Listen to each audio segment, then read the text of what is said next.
Every year since 1990, People magazine has published their list of the most beautiful people in America. And I'm not talking like, that fake inner beauty crap that people always talk about when they're trying to sound deep. This list is for actual good-looking people. Throughout its history, you got names like Angelina Jolie, Cindy Crawford, Mel Gibson. You should just fucking smile and blow me, 'cause I deserve it. But 1998 was a particularly noteworthy year. Got a lot of heavy hitters in 1998. Cameron Diaz, Halle Berry, Leonardo DiCaprio. Well, what if People magazine's most beautiful person in America that year was actually Hank the Angry Drunken Dwarf from The Howard Stern Show? It's more likely than you think.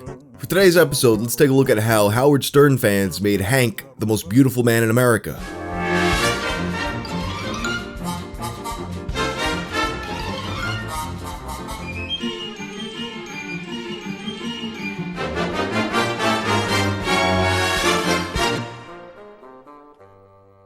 This video is sponsored by Season 4 of Fish Tank Live. You ever watch some trashy reality TV like Big Brother and you think, man, I wish I got to fuck with these people myself? Well, Fish Tank might be the show for you. Fish Tank gives you 24/7 access to the security feed of a house populated by some of the most entertainingly deranged weirdos that the Fish Tank team could find.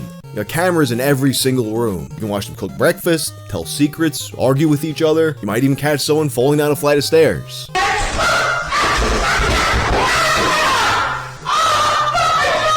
And you, the viewer, can help shape the experience. Play mind games with text-to-speech.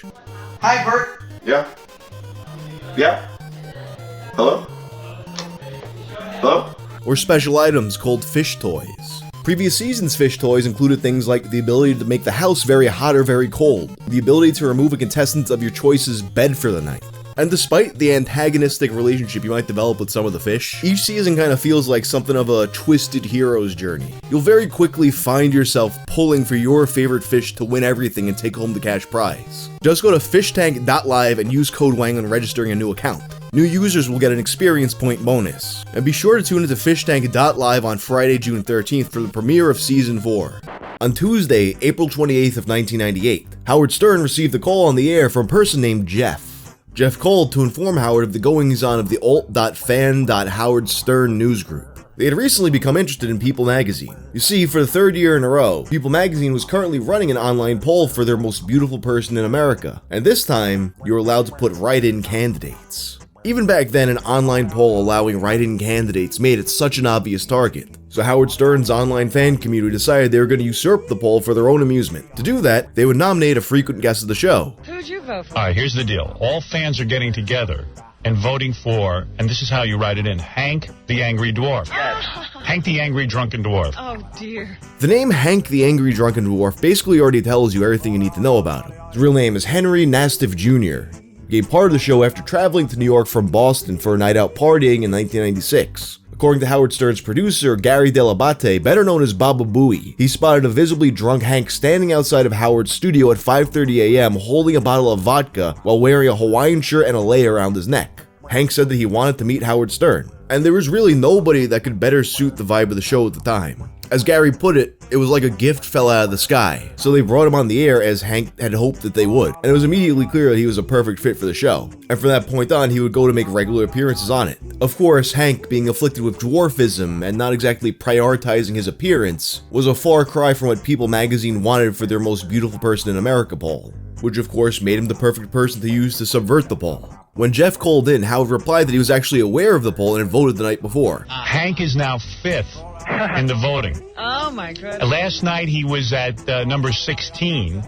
He was ahead of, who were some of the people he's ahead of? Howard, now he's fighting with Kate Winslet.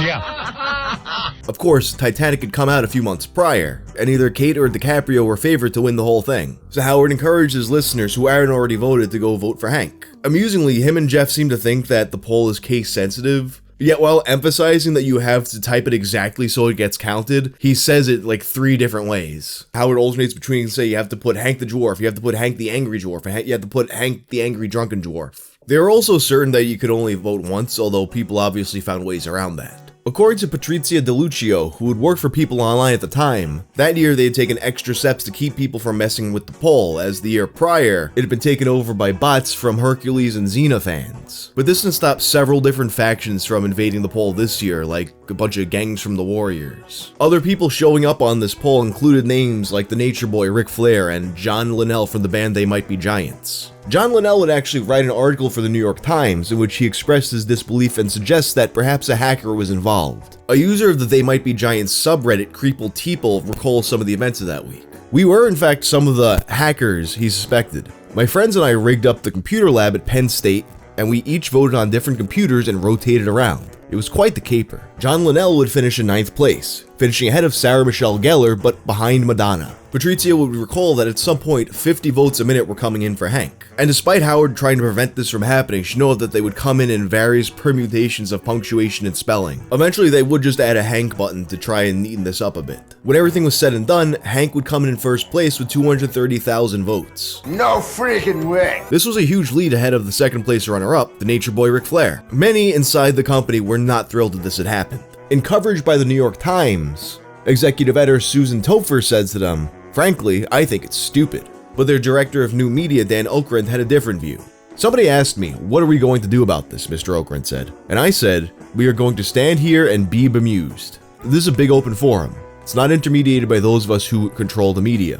Patrizia was tasked with getting Hank for the website interview.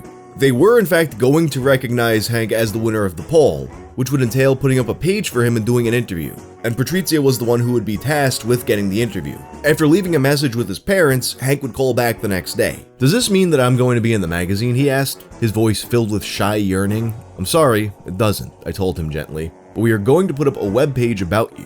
I'd like to interview you for that." Now, a lot of people had been under the impression that the results of the poll would be published in the magazine, but in fact, the magazine had already been ready to be published before the poll even ended. With, of course, Leo taking first place as expected. People were not happy about this. When I say people, I mean actual people, not the magazine people. They weren't happy either. But still, they recognized that this was a compelling story, so they continued to pursue him for the interview. And Patrizia actually remembered her interactions with him quite fondly. The sober Hank turned out to be a pretty good interview. He had a droll, deadpan sense of humor and the true performer's instinct for quick quips. "And what color are your eyes?" I asked him. "Well, I don't know what color you'd call them. Brown? Maybe hazel? No wait, bloodshot. You'd better say bloodshot. Do you think you're beautiful?" Are you fucking kidding me?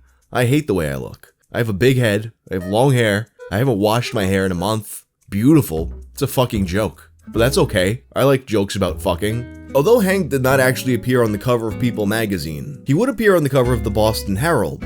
In fact, as one of the largest early examples of a poll just getting completely usurped by People Online, it was getting a ton of coverage. SF Gate, for example, wrote about the growing phenomenon of internet users hijacking online polls. And funny enough, despite him clearly wanting to have the magazine cover, on an episode of Howard Stern following him winning the poll, it had been revealed that he'd been approached by the TV show Hard Copy. They wanted an interview, to which Hank responded, "I want $1 million. Been in papers, he was in the New York Times. Yeah, he's on the cover of the Boston Herald because Hank won an internet poll, 200,000 votes from our fans, voting him one of the 50 most beautiful people in the world on People magazine. One of the 50. He beat Leonardo DiCaprio by 17 times. So the TV show Hard Copy asked Hank the Dwarf for an interview. Hank started demanding $1 million from Hard Copy. He goes, "I want $1 million. He's up for sale. Yeah, he says, "Yeah, you give me $1 million. Go ahead. Do you think anybody's going? Why would somebody pay him $1 million? Because he's loaded." Howard and Robin explained that perhaps the appearance could open a path for him to make more money in the future, but he didn't care. He wanted $1 million. But you know, who needs Hard Copy when literally the same month you're on Monday Night Raw with The Oddities? Despite asking for $1 million from Hard Copy though, apparently he never asked Howard for a dime. In the interview with Patrizia, she asks, "Does Howard pay you to appear on the show?" "Pay me? Nah, I wouldn't want him to pay me. Why should he pay me? I get disability. Sometimes they slip me a little under the table. What do I need money for anyway? People fight to buy me drinks." So I guess Hank just didn't fucking like Hard Copy. People magazine would later have Hank participate in a live online chat on AOL called the Winner's Circle. AOL hadn't kept any transcript of the chat, so Patrizia just had to go off memory in the article. But she recalled that he mostly just wanted to know about her underwear, and she actually tried to oblige him, although she noted that her actual underwear was kinda boring, so she just made stuff up by reading descriptions out of the Victoria's Secret catalog. She also remembered that he responded to a lot of the questions by either grunting or saying fuck you. On September 4th of 2001, exactly a week before 9/11, Hank, the most beautiful person in America, would pass away. The drunken thing, it wasn't just a gimmick. He had a legitimate alcohol dependence, and his attempts to sober up caused him to have seizures. He'd also have a lot of damage to his organs from it.